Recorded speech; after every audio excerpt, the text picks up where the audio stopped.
Flowing in from the Windy City, it's time for JW Fusion with your hosts, James and Wendy B.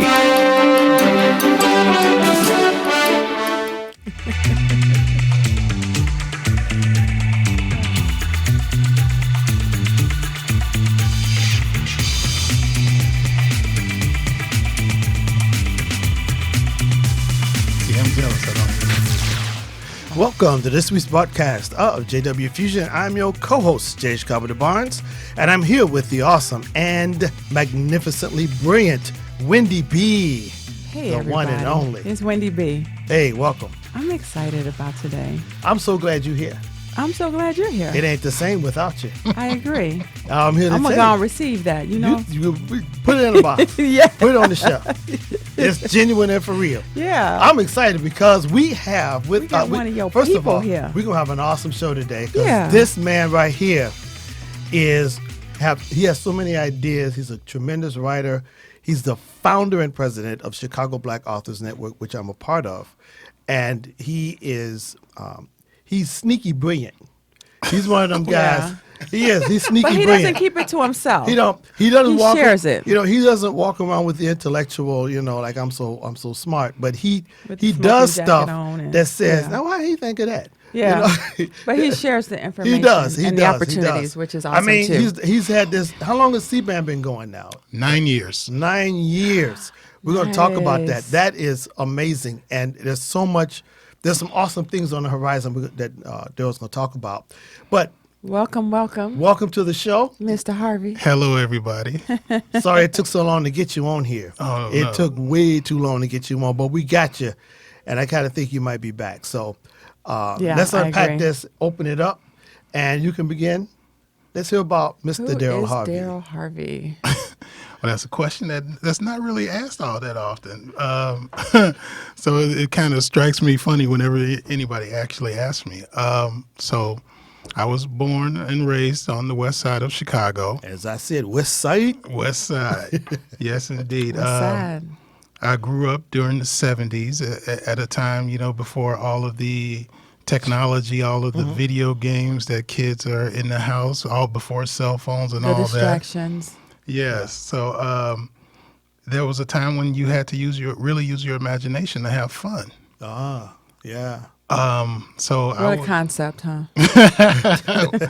So I was a kid, you know, at that time we had to go outside to have fun, and we, you know, playing softball was one of my most favorite things to do. Playing softball, the four squares with the basketball. Yeah, we did that. Actually running around and playing. That's what was really going on with me. But I found out that I had a love for comic books. Ah, And Okay. the characters in comic books sparked my imagination. Wow. So I, you know, first time reading a comic book, I was hooked. okay. That's awesome. So it sparked your imagination how? To see people do extraordinary things. Okay. Okay. So the stories and the quote unquote powers of superheroes, all that really got me going. So I couldn't wait for the next comic book following Yeah, this yeah. character to come Yeah. out. So obviously you appreciated that literary format over television or movies. Yeah, at that time, yeah. Because I know I was into comic books as well, and the way we financed our comic book collection was pop bottles.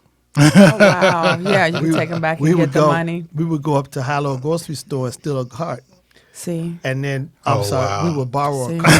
See? Y'all act like you just didn't hear what he said. It That is said hilarious. borrow. As if Acquire. we would acquire a cart that was just sitting there being unused.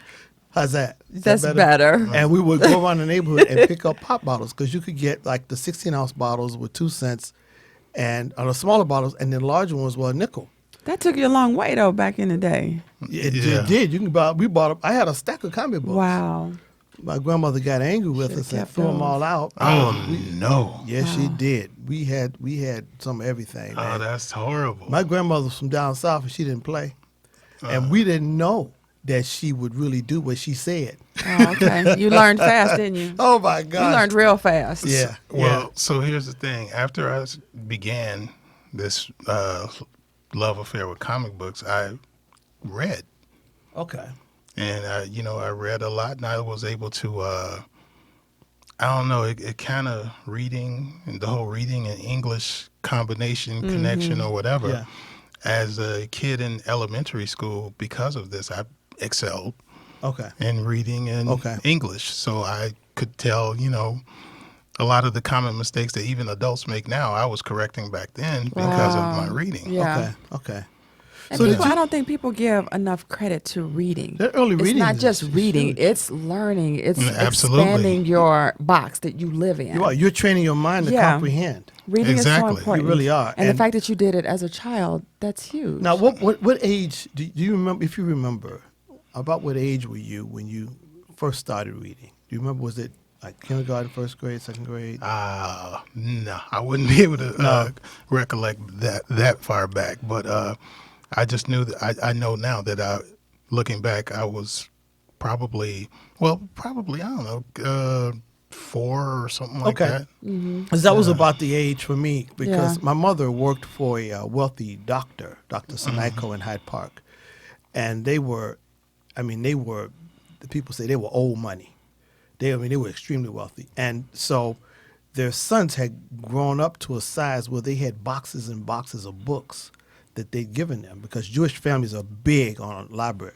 Yeah. So they gave all those books to my mother to bring home for me. And so I'm 5 years old, reading through this book. It was a lot of Dr. Seuss books and things like that, and the C. Jane Run and all that kind of stuff. So when I went to school, I could read already. In kindergarten, I could read because I started so early. But unfortunately for me, the desire to recreate what I was exposed to didn't occur to me till years later, because I wanted to be so many other things. Never thought about being a writer till later. Yeah, well, I think it was kind of being developed in me, because I remember an English class in like 6th or 7th grade where there was a writing contest, and I won the writing contest. Okay, and I was, okay. very proud of that. And I was like, hey, maybe I got something. So how do you go? Because a lot of people read and don't write necessarily. How did you decide, like, oh, let me see what I can do with a pen and some paper? The first time I think that I was actually conscious of it, I started writing poetry in high school. That was, I think, the first time that I was conscious of a creative kind of thing. Even though there was a high school newspaper that I might have contributed to as far as just... Impersonal. Okay, so you talking about the newspaper? Right, in high school, I think I might have written an article or two for the high school newspaper. But, I really didn't think of that as being creative. I thought of that as just more or less something to do in school. But as I went from high school to college, I kind of felt a drawing to writing. Okay. And so I began writing more poetry, and I began, there was an African-American newspaper. I went to Northern Illinois University. Okay. And there was an African-American, quarterly called Lifeline. Okay. And so I had written a few pieces for that, which now when I go back to it, I'm like, oh, that's so horrible. You got to start somewhere, though. Horrible. Oh, my God. I look at those pieces now. I just want to burn them, and nobody should ever read those. That's your beginning, Yeah, though. but that's where you started. Yeah. But just think, if you hadn't had those first forays into that, man, you wouldn't be where you are. You started. Some people never even start. True. Yeah. Absolutely true. What's that Michael Jordan says about you miss 100% of the shots you never take? That's right. Ooh. That's right. Say that again, please. Yeah, you miss 100% of the shots you never take. There you Amen. go. Amen. That's right. So wait, I wanted to ask about the poetry. When I wrote poetry, it was because I was, heartbroken or just looking at somebody across the way. So I would write my feelings out. So was your poetry more about your feelings, or did you have something else you kind of wrote poetry about? So I think I trying to put myself back into my 18-year-old mindset. Yeah. I think that I was I was just exploring. I was trying to be romantic, and I was trying to be conscious too at the same time, because at that time, you're talking the late '80s. The late '80s was big into the consciousness movement. Big into that. Yeah. So I was trying to write like around those things. For whatever reason, I've always written romantic poetry. Okay. So that was cool. But I know, like you, Heartbreak will have you. That'll set off that creativity quick. That pen and paper, boy, Heartbreak is no joke. Yeah. But for me, when I wrote around Heartbreak, it was kind of a release. Sure. Like, I didn't have to hold on to it and wonder what to do with that pain. I put it on paper. It's purging. Yeah. So did you find the same for you? Actually, more so as an adult, because I've been through more things. Yes. Okay. Lord, yes. Yeah. But that's great. As an adult, the impact is heavier. So I would imagine having that ability to convey or have that cathartic experience in your writing to get that off of you. Yeah. You know what I mean? Like instead of paying a therapist, you just sit down and write about it, and it releases. It helps to put it all on that paper. It absolutely does. And I have had my share of those.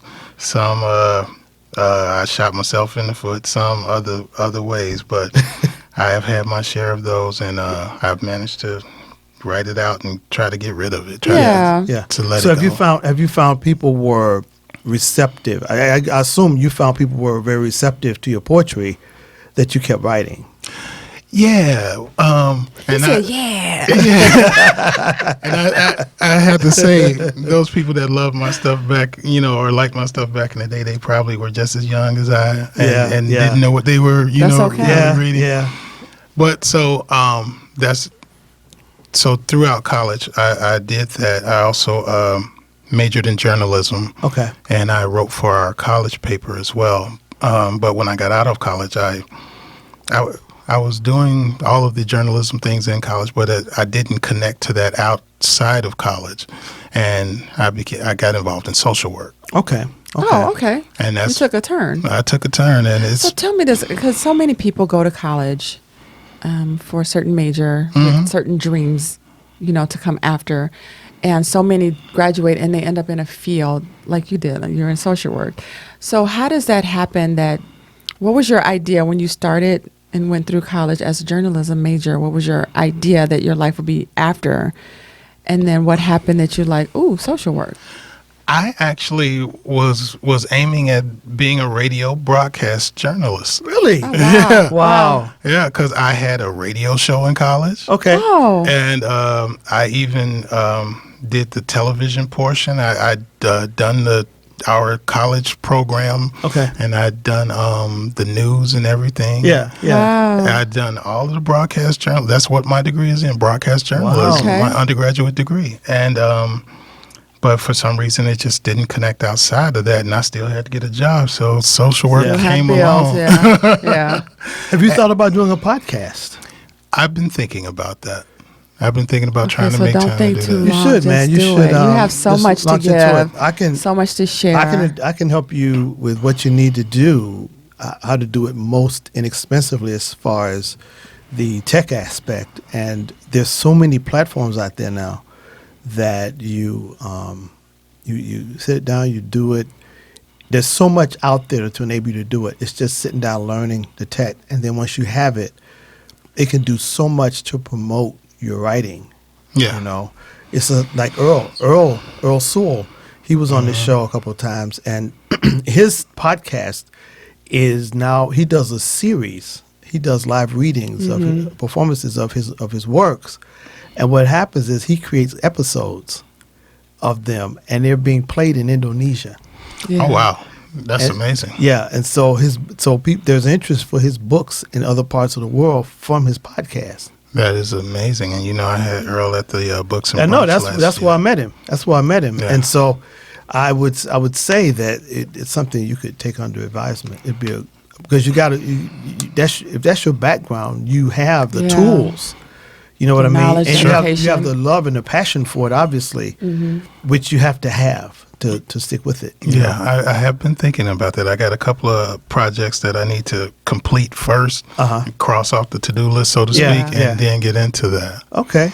Well, look, you mentioned projects. I like I was talking gonna say, about what a projects. segue is that? Well, okay. So, projects. So after college, years went by. I still continued to write. Okay. And one day, I had all this work, and I was like, well, kind of talking to myself, what are you going to do with it? And it was kind of funny. A friend of a friend had published their first book of poetry. Okay. And, I was cool with the guy, so, I supported and bought his book. And I looked at his book, and it just looked like very poor quality. Okay. Oh, okay. The And actual book itself. The actual book itself. When he handed it to me, the cover of the book the ink was still wet Oh my gosh. and smeared. Oh. And then I okay. was like, dang. But then I started reading it, and to myself, I was like, I think my work is better. Okay. And then there's another voice in my head that said, well, what you gonna do about it? I love it. I love it. And Yeah. so I put forth the effort to print out, self-publish my own book. But in so doing, I realized that afterward, I spent a lot of money getting this book printed Yeah. and, getting the cover together, paying somebody to do the cover. I spent a lot of money Okay. doing all that. And I was like, man, is this how it goes? Should I have spent that much money in putting this together? But I didn't know anybody to ask these questions to. Okay. And so by the time I actually started really, meeting other authors and whatnot, I was like, well, man, I think I overpaid. Oh, wow. Okay. Okay. That was your learning experience. That was my learning experience. But after I did that, I was like, there ought to be somebody that helps yeah. these first-time authors do this and learn the business, so to speak, so they don't get taken. And it is a business, and people I don't think they think about that, like, I'm going to be an author. Right. Okay, there's a business behind that. It's a whole machine behind Yeah. There's being an equally- author I would that say you have even- to learn. Even more so, because if you spend 6 months to a year writing a book, like for me, it took me like a year to finish my novel. And then you got the editing and everything. So you're looking at a year and a half with the editing, and by the time it comes to print, well, once you have that, you will forever be marketing that book Yes. long after it's been initially Sure. done. And There's then still work. It's not like you publish you're the book never and done. then it's you're never done. yeah. It's because it becomes a part of your volume of work. Hopefully. Right. So you're always promoting. Yeah. And like Evan Roberts says, he says, always be selling. Yeah. Yeah. It's You're true, though. always. And that's the thing I admire about Darryl. He's very aggressive. A lot of the guys in C-Band are very aggressive in their sales, seeking to sell their books. But so you saw this need, and so what did you do about it? Okay, so I picked up some tools. Of course, I'm still promoting my own book, and I'm learning by going to different events, what's a good event, what's not a good event, and when it's not a good event, it's not a good event. Yeah. I've had that before in my Yeah. sales. But in my promoting, I sent a copy to Sister magazine, Okay. and they more or less printed the press release that I sent them, which of course it was favorable because I Right. wrote it. Okay. Yeah. That's fine, too. Yeah, but that got more attention, and so I'm doing that, and I'm learning more, and I'm still writing, and so a year later I do my second book. But I meet a group of authors, and it's a publisher was like, well, we should try to put these guys together, and so for one meeting, they put a group of black authors together and everything was cool, but the people in charge it just fell apart. Let's just say that. Okay. But I saw it and I was like, that was a great idea. And it's something that I thought that I needed, and I know that other people will need. So I grabbed everybody, I picked up the pieces, and I put it together and kept it from being messy. And now it's 9 years old. Wow. That's awesome. I wanted to go back just a little bit, if you don't mind, so people can learn. You saw this person's poetry book, and you thought you can do better. That's not necessarily an ego trip. When you see, we all see things like, I could do that, or I could do that better. Yeah. And you, unlike a lot of people, you took it and like, let me show me that I can do better. Yeah. Right. And you did that. A lot of times people will complain or criticize things because they feel they can do better, but you took it. Same with this meeting. You saw it was messy. You said, I can do better. Yeah. That's not an ego trip. That's like, let me help these people and make it right. Right. And I hope people are understanding that. It was never me doing my first book and me putting the Chicago Black Authors Network together was never about me trying to outdo somebody. It was about fulfilling a need. Yeah.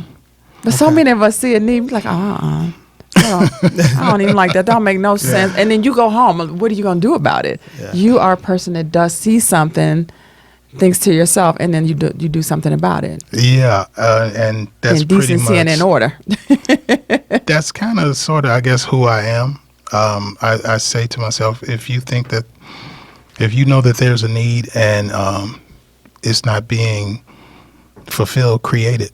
Create what it is that needs to be fulfilled. And we've heard that from a number of you guys. I think Evan said the same thing. He saw that said need. the same thing.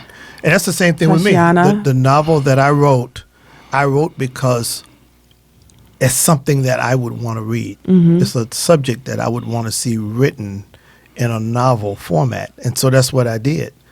I didn't really realize that till I got into writing it, that this is what I enjoy, you know. And so I think it's awesome that because it's not easy to see something somebody else did and then say, I'm going to take it the way it should. I think it should go and make it successful.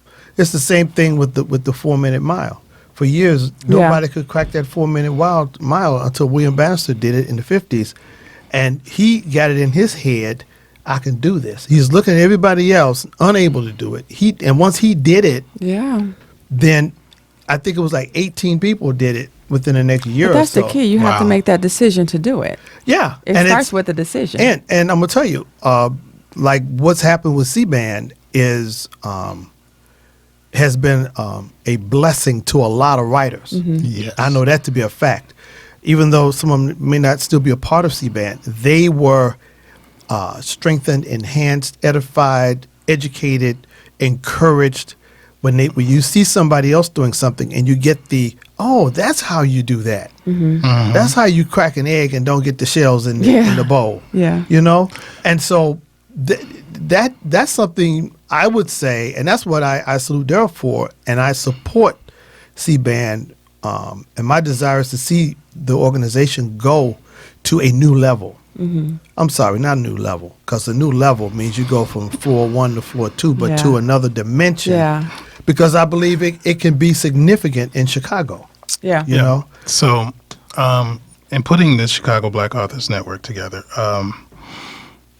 it had to be orderly in order for it to work. So we had officers elected. It had to be something that met that the people were able to meet and give their own ideas and input. So we meet on a monthly basis, but we had to also have goals. And so we came up with different things. We set out to create our own events, but also to analyze what events worked, what events didn't work, and what was most cost effective.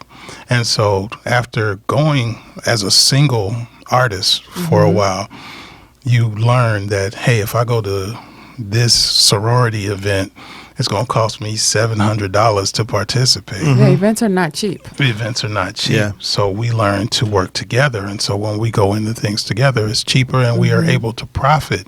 And not only profit, but we're also able to gain exposure, more of us, the group itself, versus one person going broke trying to Yeah. go Yeah. to an event. Yeah. And then you learn from each other because you can kind of see how each other communicate and interact with the public, and how you talk about your book. Like, oh, okay, let me, Yeah. Yeah. tighten up my spiel when I'm talking to people. Yeah. 'Cause Oh, You they're, know what? And you that's something I wanted to point out, that when I started writing, I started looking for writers groups, and I didn't find any in our area. I saw a couple up on the north side, but I wonder how many of them actually blend the art of writing with the business of writing. It's so important Because- you have to put those two Because together. Chicago Black Author Network, the effort is pretty balanced. We talk about the writing aspect,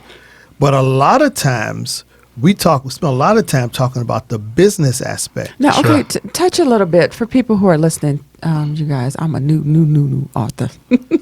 But when you say the business, what does that mean for people who are not understanding what that means? I'm going to write a book, I'll publish it. What are you talking about business?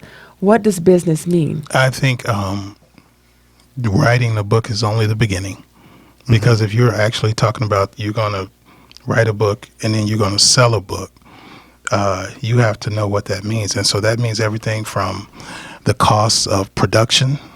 That means everything from your elevator pitch, knowing your audience, finding your audience, and marketing that book. So it doesn't just end with the end.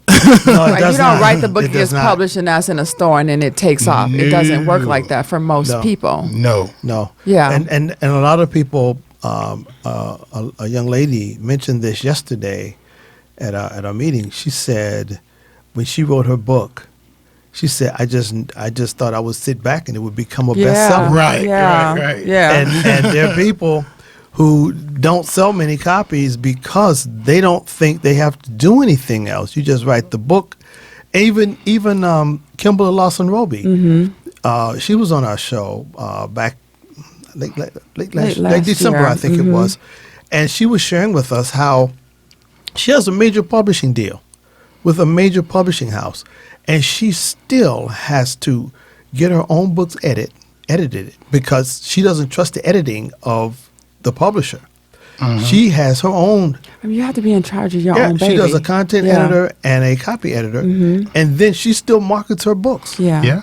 And, I've seen her at some great events, and I saw her at an event not so great. And she's Yeah. a national best-selling Yes, author. Yeah. yes.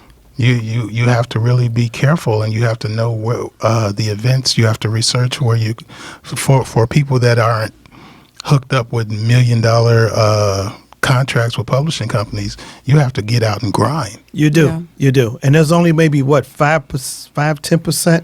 5% of all writers are in that elite It category. takes a while. But even those people, they didn't just write a book and it rolled out like that. Well, Right. some of them They did. Yeah, but Some it's of them. it's But such a only small few. number. It's- I mean, you can count them can't on your bank on hands. that happening to Right, you. right. And then It another doesn't. thing, people should realize you can't start off writing thinking you're gonna start paying bills with your writing. No. There has to be a love. Is that correct? There has to be a love. You have to really immerse yourself in your book. And when people ask you about it, you have to be able to get their attention in saying and telling what that book is about. And they, it's part salesman. It is. It really is. Being able to sell yourself and that book, you have to be able to, with a smile on your face, say, "Hey, this Yeah. is This is This is the best the book you'll business. ever read. exactly." Yeah. Yeah. You really do. You really do. Yeah. But listen, talk about the growth of C-Band. How did you see it grow from just you and maybe your original members? How did that happen? Was it word of mouth? Was it? We're coming on commercial. Oh, so my think gosh. of marinate on that question and we'll come back. Okay. We got a commercial coming up. We'll be right back with our special guest, Mr. Darryl Harvey of the Chicago Black Authors Network. And we'll be back right after this message.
You're listening to JW Fusion with your hosts, James and Wendy B.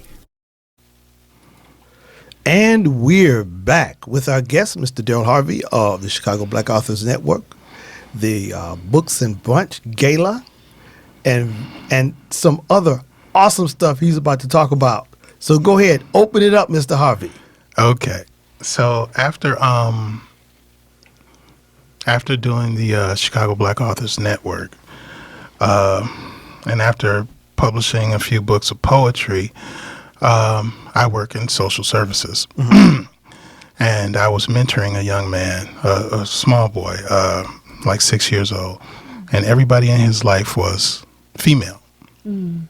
He was in a single-parent home with an adopted mother, his sister, his teacher was a woman, his babysitter was a woman. And his babysitter, who's a friend of mine, reached out to me and said, hey, this kid needs a male influence. Mm. And so I mentored him for like a year, but my life was becoming busier, and I had to stop. And I wanted to give him something that would remind him of our time together. And in that moment, it came to me.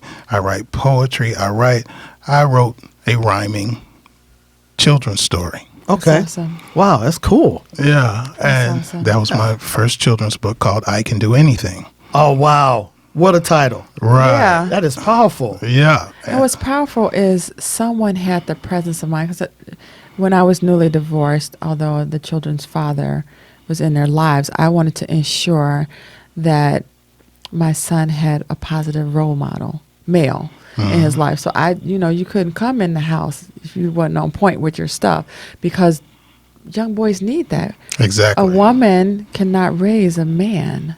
We can do what we can. We do our best, but you need that positive male influence. So being a single parent is not an excuse to not having that positive role model in their lives. That's true. You can That's get true. positive males. Like your friend, can you talk to this little boy? Mm-hmm. Not thinking like, he ain't got time. Just ask. Right. You never know. So not only was that the I Can Do Anything, the name of the book, but there is a little black boy standing proud and tall and handsome on the cover of the book. Someone looks like him. Someone that looks like him. Yeah. Now, the thing about that's important is that with children's books, there's only about 3% out of all children's books that have black faces on the cover. 3%. Right. There are a ton of children's books out there, and there's 3%. Exactly. Wow. So, as after that first book, it was well received.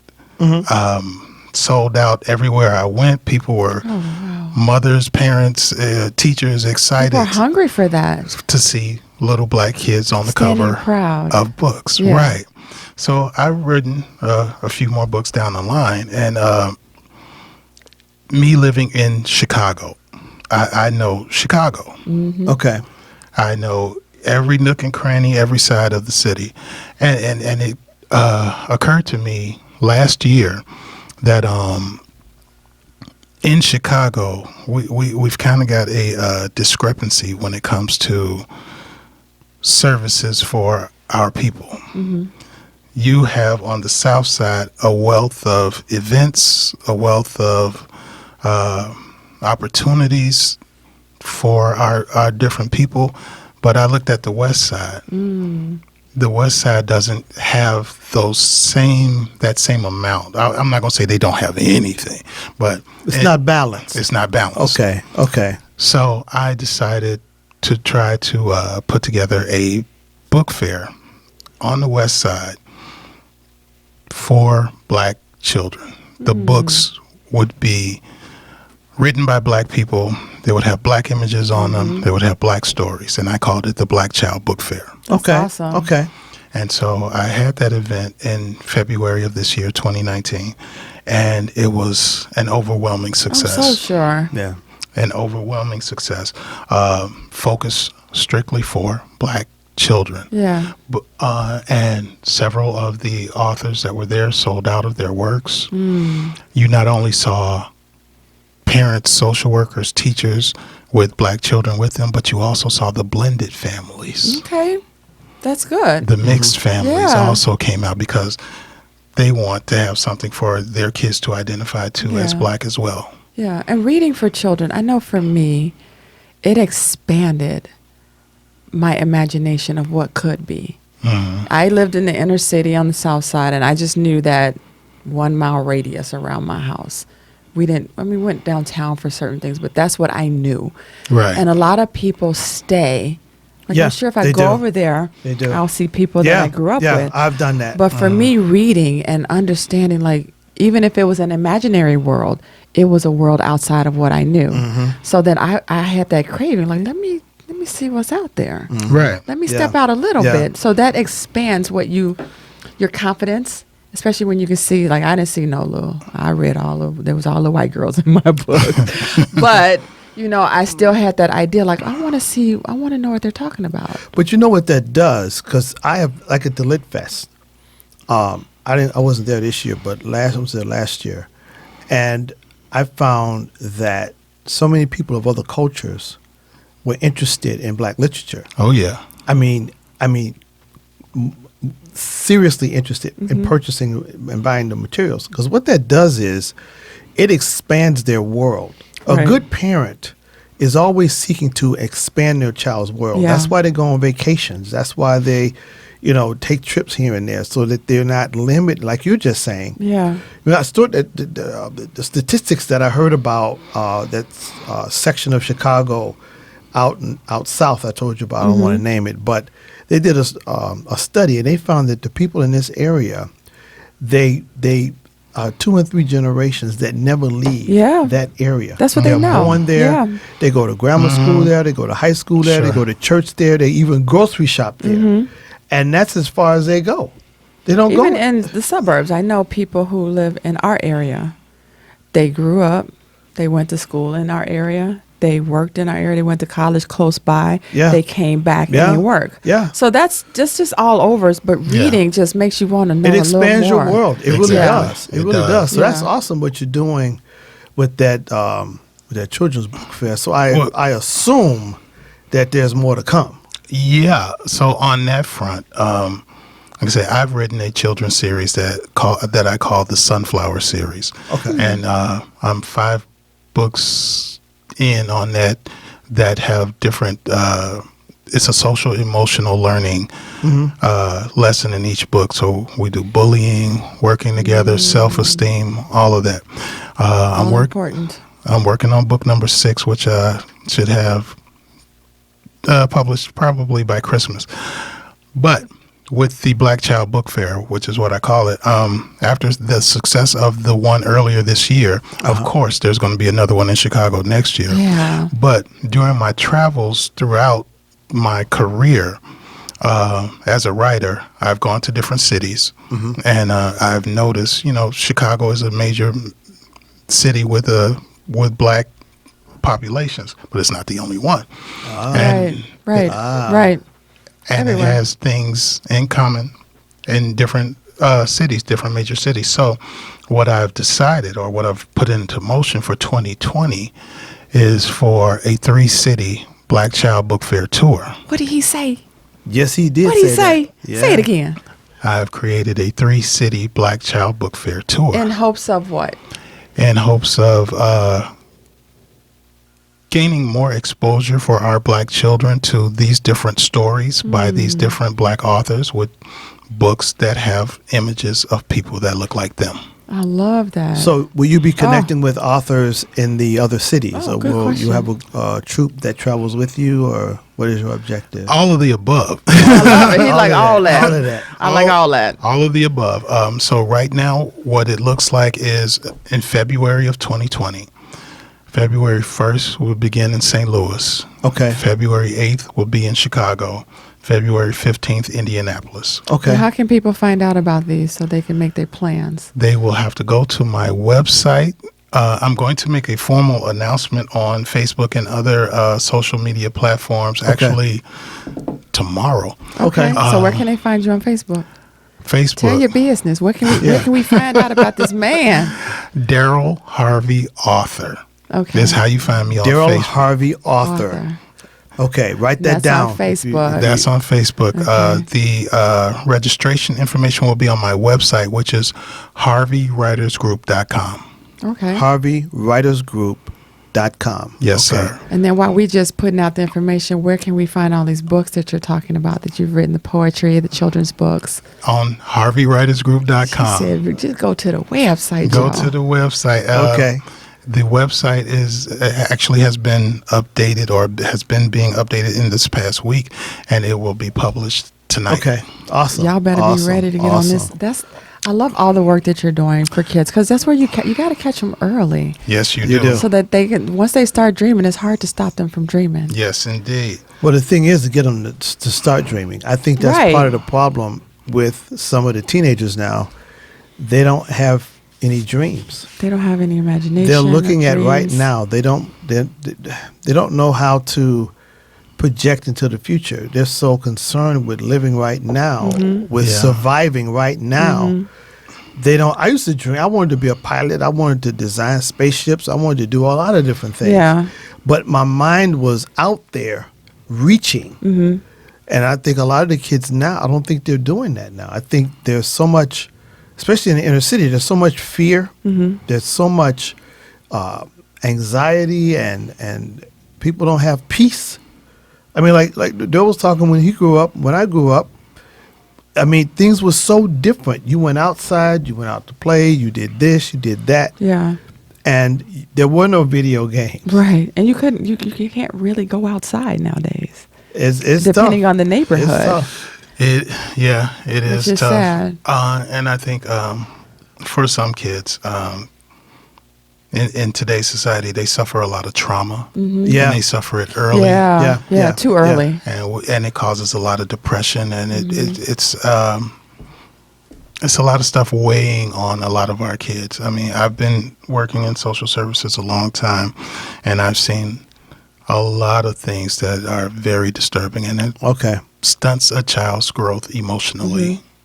So since you've been in that field, and we see, we turn on the news, we see things happening, we see children being hurt or harmed or kidnapped even.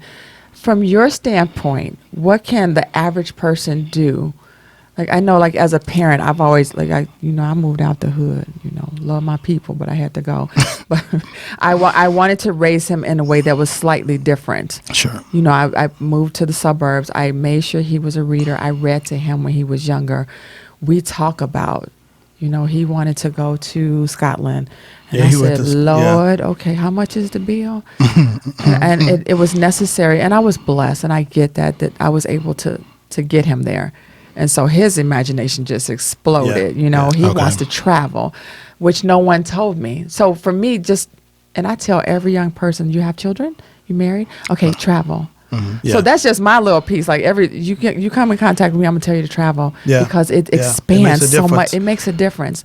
But from your standpoint, as being in the social worker field, what can we do? I mean, it takes a village. So what can the village do? So largely, I think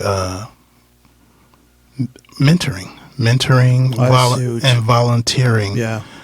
Spending some positive time with a kid goes a very long way, and they will remember those positive efforts that you put forward. And it doesn't take a lot of money. You don't have to take them on trips. It doesn't take a lot Go of to money. the park and play and talk.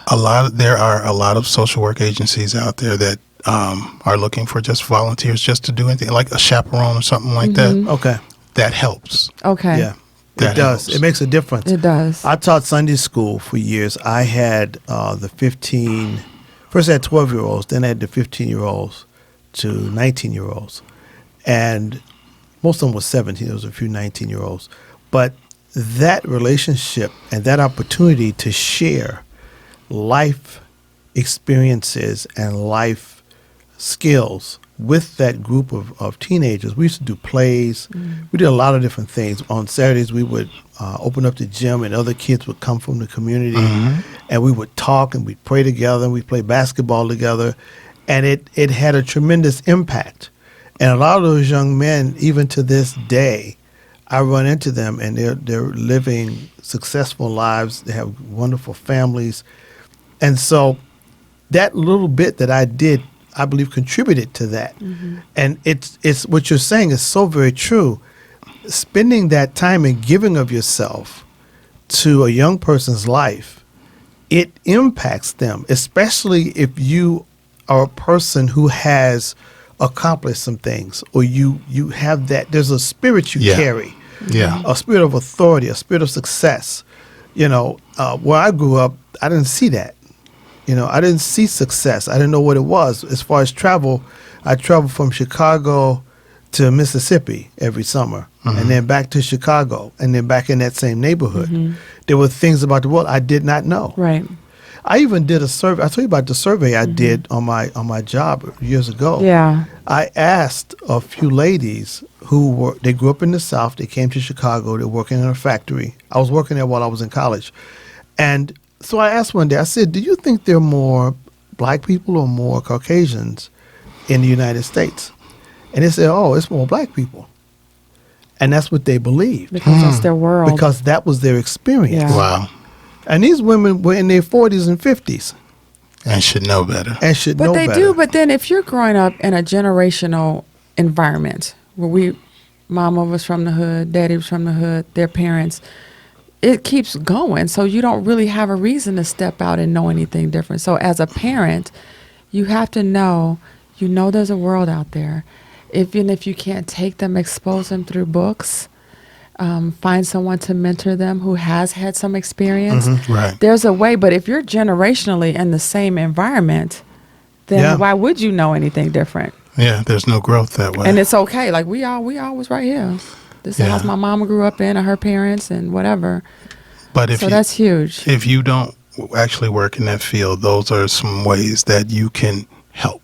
Yeah. You can be a positive influence, and just show up to one of these mentoring events. Or So they have events for this. Well, I know that there's a lot of social work agencies that need chaperones for certain events, and would look very much forward to some help, somebody positive from the community to just hang out and just So do basically, something Google nice. like the There's place in your area. a million social and work reach out. agencies. Yeah, there's Okay. a million social work agencies. Gotcha.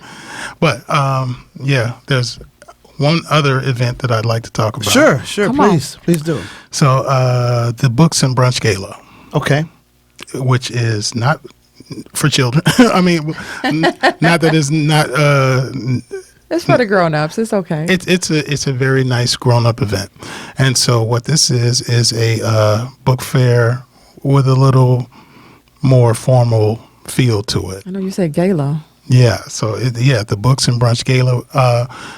We are coming up 2020 on the 4th year. Nice. Which is a great celebration of African American writers. And one of the things that separates the gala from your typical book fair is you not only meet authors and you get to buy books and you get to network, but you also get to learn things. So you have speakers? We have speakers. We have kind of sort of mini workshops. Nice. And that last 2019, your husband was a part of, and he educated us like no other. Like no so other. good at that. But he gave information that people didn't have. Right. And that they needed, that people in this writing game needed. And that's one of the most important things about the gala is it gives the writer information that they don't have. Right. And that's so important because a lot of times people find out a little bit of information, they want to hold it to themselves because they're afraid, like, you might do better than me. But the key is to share that information. Exactly. And get that information out, because then in turn you will get some things that you don't know. You know, that's the thing. Reciprocal. I agree. I agree with you 100%. I think that the key to success in certain professions, because musicians do it all the time, they collaborate. They do albums together. One guitar player just hang out at the studio with somebody's record, a vocalist, they'll hang out and you look up there on the album. Jamie Foxx used to do it all the time. He used to crash people's albums. And then that's how he became, he became known. And but he's contributing, making that person's album a hit. But at the same time, it was a blessing for him. And that's how it goes. And when you help, when you sow that seed of assistance, when you sow a seed of help to someone that's creating something, you're gonna get it back. It's gonna come back to you. It's gonna come back. So I think it's powerful that mindset is the heart of what you do. Because when I'm listening to you say, everything you're doing, while it's your vision for your literary career, at the same time, what you're doing, you're pulling others in with the purpose of expanding what you're doing, and at the same time enabling them to expand on what they're doing. Exactly. Not to say, or not even to think that I know it all. I know I don't. But it just seems to me that that our culture in itself is kind of on the back burner to the country itself. There's so many things that we should be, in my opinion, doing better, and it's just not enough of a push for it, a unified push for it. Unified push is key. Yeah, so I am taking it upon myself to push. Okay. Yeah, and one person can make a difference. Yeah. So the Books and Brunch, we find that on the Darryl Harvey Writers. Harvey Writers See, Group. Messed up Harvey Writers Say it Group. again. I'm sorry. HarveyWritersGroup.com. Okay. Yeah, it will. That information will be on there as well, and that will be March 14th, 2020. It has always been on St. Patrick's Day because we black people, we ain't doing nothing for St. Patrick's Day. That's not for us. I think we can use our time a little more wisely. Yeah. And I think I really want to entertain, but I want to inform as well. So that's what the Books and Brunch Gala is about. It's entertainment, but it's information as well. Okay. Wow. Okay. That's That's cool. awesome, man. I love that. How did you come up with that idea for the Books and Brunch Gala? Where did that come from? You know what? I'm going to be totally honest. I actually ripped that idea off from somebody else. That's honest. You borrowed it. I borrowed that. Deborah. Okay. D.A. Rhodes put a brunch together, and I was like, this is pretty dope. This is cool, huh? And I said, I can do that too. And so, you know. Again, he did it again. Wait. I'm about to say, it seems that you have the ability to look at something and say, tweak it. I can take that and make it my own. You know, But not just think it. He puts it into action. You know a what? lot of us are looking and be like, I could have did that, but you're not doing anything. That is a principle of life. It's not just for writing or music, It's life, because it yeah. happens in music all the time. Oh, yeah. You know, definitely in music. It happens in movies, in the arts, but it happens in business as well. Yeah. McDonald's started out as a single hamburger place with these McDonald's brothers, and Ray Kroc bought their idea and expanded on it. Yeah. When he did that, others came along, Burger King, Wendy's, White Castles, Hardee's. They came along and said, ooh, that's a good idea. I'm going to do it my way. And came up with their own branding, their own twist on it. Yeah. But it started with them. Yeah. Right. And so when you actually, anybody that's listening, if you see something and it resonates with you, maybe, possibly, that's a call for you to step up and say, you know what? I want to do that. I can do that. Yeah. I and don't will use do the that. excuses that I'm too busy, I can't afford it, I don't know if I can. Yeah. You have to step out there and try, and you find, and I'm sure you can attest to this, once you step out there and try to get started, you start getting resources and ideas coming at you to help you along the way. Absolutely. And, that's one of the things that is a benefit to being a member of the Chicago Black Authors Network is you have a wealth of information in the different members. So one person knows about something that you don't know about, and we all learn from each other. Yes. So wait, hold on. How we know about the C-band people? How we find out about them? You see, I was transitioning. I love into it. that. You know, I caught it. You threw it. I caught it. I said, wait a minute. We get. So how can people tap into C-band? So the Chicago Black Authors Network, as we were talking earlier, is 9 years old. We celebrate. We share different resources. We learn from each other. We advise one another. And we teach one another everything there is to know as far as we know about writing, publishing, marketing, etc. We really ask 3 things from our members, and those 3 things are: we usually meet on a monthly basis. We ask that you attend the meetings. When we have a event coming up, we ask that you help to promote those events. And we have an annual fee of about $150. And so those 3 things, you can become a member with us and go where we go and do what we do. We attend the largest book fairs in Chicago as a group. As a group, you can. It's not as expensive. It's not a big hit on your pocketbook. You better say that again. I'm just saying. And then don't y'all be tripping. Don't be tripping on that 150 because. Not to mention the fact not only that you have access to something you can't do by yourself as a writer. Right. But you also get guidance on how to go about doing it. Yeah.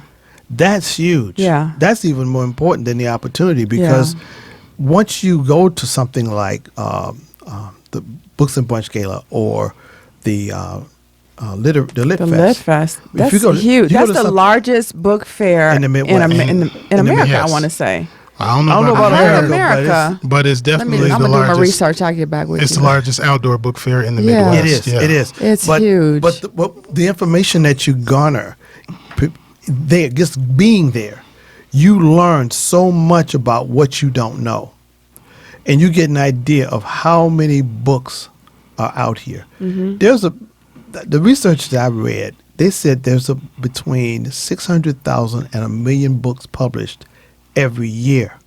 That's self-published, hybrid published, and traditional publishing. 1 million books, 600,000 and 1 million books a year per year. Now, of those books that are published, some of them probably aren't very good. Some of them are very good. Some of them are outstanding. Yeah. Amazon, I believe their warehouse consists of about 2 million books. So they select books or they have relationships with publishers or printers, and that's what they have in their warehouse. Yeah. Of the 1 million that's released every year, they have 2 million that they keep. They drop some, add some. Yeah. And that lets you know how gargantuan it is. It is. But it's a business, and there's a system to being recognized. Yeah. That you learn by being in this collective group. You really do. Absolutely. Yeah. So Darryl, what would you want to say in closing? Because our time's about we got about 30 seconds. About 30 seconds. Leave us with some words of wisdom. Oh man, encourage each other, support each other. Don't forget to go to harveyWritersGroup.com.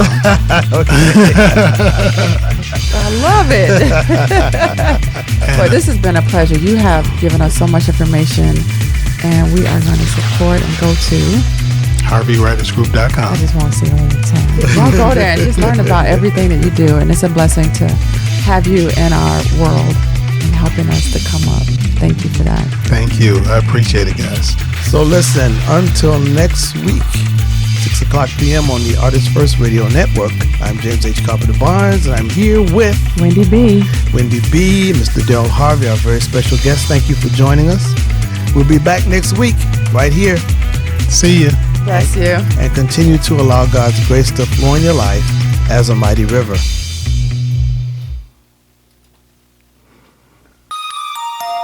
Hi, this is Wendy, and welcome to the Wendy Life. We are celebrating some unsung champions in our community, the disabled community. I have been a mom of disabled children for 21 years, and I look to bring light to this community. We are going to talk to and celebrate therapists, teachers, doctors in this community. We're going to talk to the special needs community themselves, people who are rocking out this life despite their disability, showing us how to live our best lives no matter what life throws at us. The Wendy Life. New episodes every second and fourth Friday on the Road to Eternity channel. Thanks for listening to JW Fusion with your hosts, James and Wendy B.